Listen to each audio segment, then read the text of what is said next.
Hi, Terry VanNoy. Welcome to Math Class with Terry V. Hope this video helps you out, and if you enjoy it, please share it, comment, or like it. And you can also go to my website, MathPowerLine.com.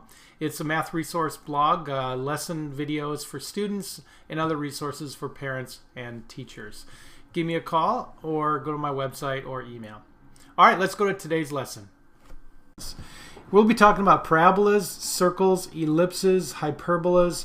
I'll give you some problem sets where you can kind of practice the things I'm going to show you, and we'll finish with a self-quiz.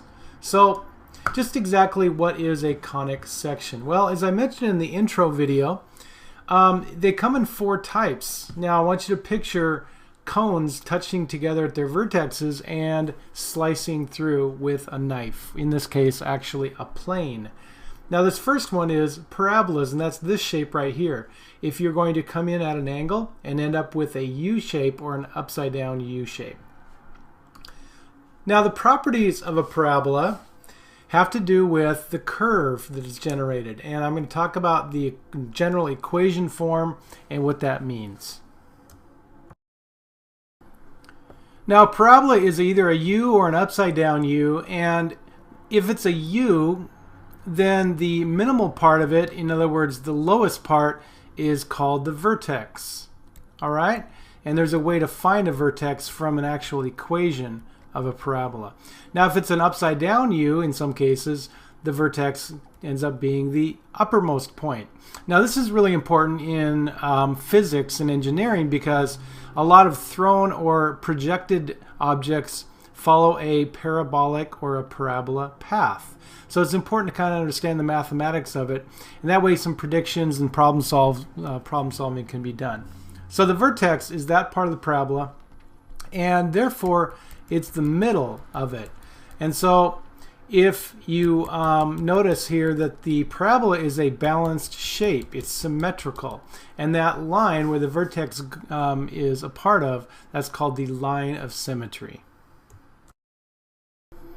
So I'm going to show you how you can look at an equation of a parabola and find its vertex and its line of symmetry, and also basically how you can sketch it out using a basic parabolic curve.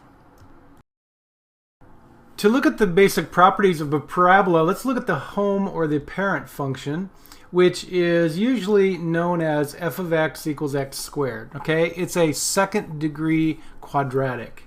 All right, now what that means is, let's go ahead and make an xy chart, and I'm just going to play around with some values of x, and we'll go from -3 up to +3 and see what happens. If I substitute that in there, then if I square, because it says x squared there, if I square the -3, that'll give me a +9. If I square the -2, that'll give me a +4. If I square the -1, that's a +1. If I square 0, that's still going to be 0. And so on. Notice how it's still going to be positive no matter what I do because I'm squaring them. Alright, now let's go ahead and put those points on the graph.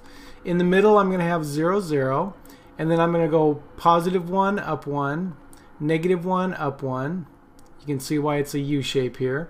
If I go out 2 on the x-axis, I have to go up 4, which would be right there. And again, it's symmetrical, so it's going to be right across that line of symmetry, which is the y-axis. Now if I say x is +3, I would go up 9. There we go. And symmetrically, I would go right there. So that's my parabola shape. Let me draw it in. So in a curve here, that's what a parabola looks like. This is a very common parabola, upside down or a regular U shape. Notice again, from the vertex I go 1 up and 1 over, or 4 up and 2 over, or 9 up and 3 over. Okay, so we'll remember that 1 1, 2 4, and 3 9 pattern because that helps us fill out the curve.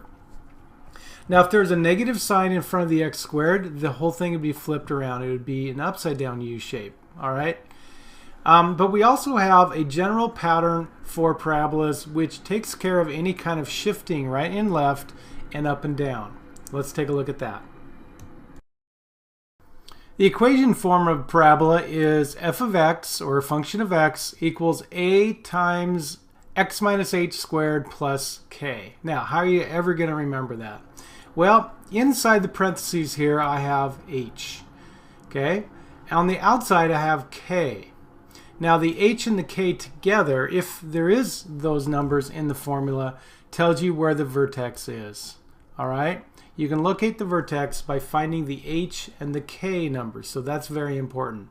If you don't see anything there next to the x, in other words, x minus 0, then the h value is 0. All right?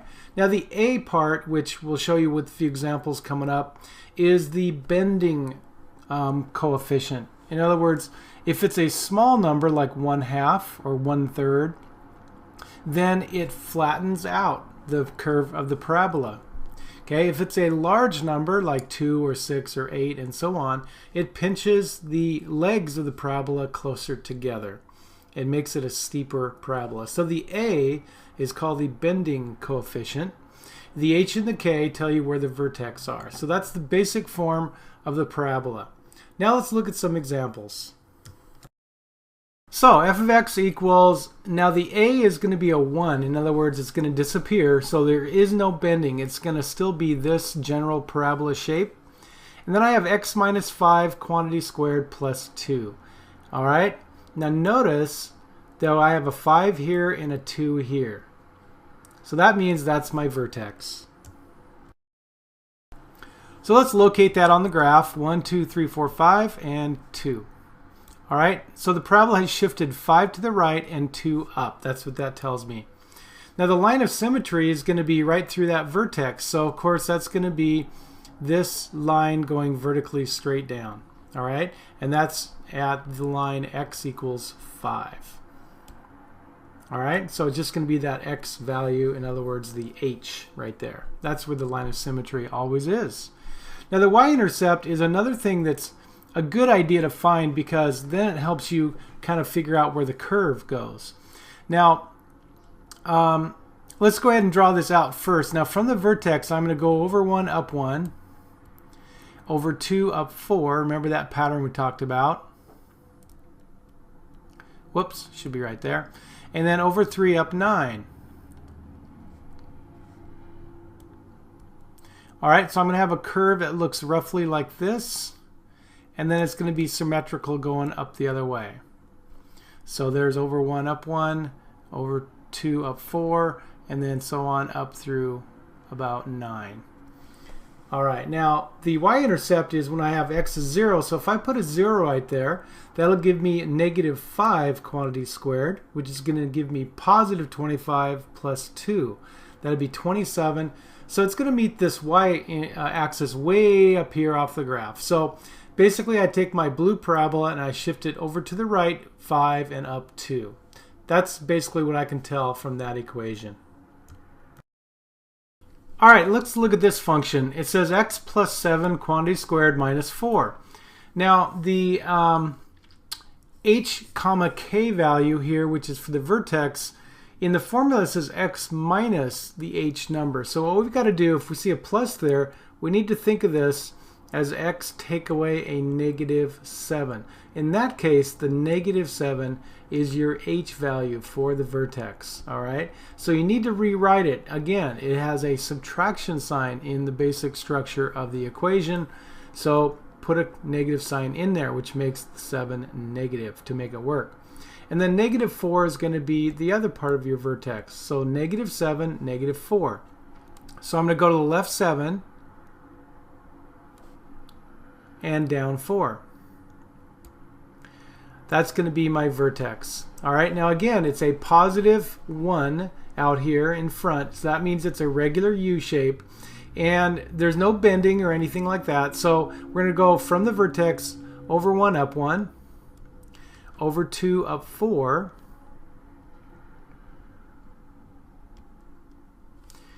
Over 3, up 9. And so on. So symmetrical the other way. So it's going to be through there, and through there, and through there. All right, so if I draw my parabola, it's going to roughly look like this. All right, so it's shifted over to the left 7 and down 4. Now I'm not exactly sure where some of these points are, but the line of symmetry is going to go through that vertex, so it's going to be at x equals minus 7. All right, and the y-intercept is going to be a pretty big number, because if I'm going to square this and say x is 0, that's 7 squared is 49. 49 take away 4 is 45. So clear up here, way up on that y-axis, up at 49, is where it's finally going to cross. All right. Now let's look at the some more examples in a problem set in the next video. I'm going to give you an equation like this, and you're going to be able to graph it and determine basically what it looks like. Thanks for watching this video. All right, there you have it. I invite you to go to my website now, MathPowerLine.com, or email me or give me a call. The way I work best with students is live online in my classroom. So if I can help you in any way, answer some specific questions, the first lesson with me is free as I show you how everything works. All right, study hard,